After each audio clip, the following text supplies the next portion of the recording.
Once land requirements are clear, the next question becomes unavoidable. What does this actually cost? Not estimates, not optimism, not political promises, real numbers, because Earth restoration fails when costs are hidden. So in this episode, we break costs down by biome, starting with tropical systems. High-performance tropical restoration, including bamboo, mixed canopy trees, soil preparation, labor, and monitoring, averages $2,000 to $3,000 per hectare. With a mandatory 20% buffer, we lock this at $3,600 per hectare. Temperate forests come next. Mixed hardwood systems, slower growth, longer lifespans, cost approximately $2,000 per hectare, buffered to $2,400.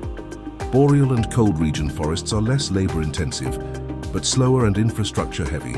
These average $1,500 per hectare, buffered to $1,800. Grasslands and savannas are among the most cost-effective systems.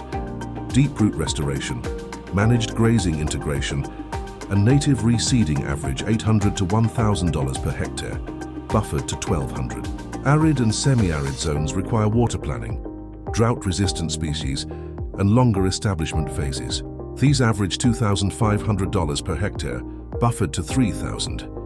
Mangroves and coastal wetlands are expensive to establish, but unmatched in return. They average $4,000 per hectare, buffered to $4,800. Now step back. When these biomes are combined in realistic global proportions, the average cost per hectare lands between $2,000 and $2,500. With buffer included, no miracles.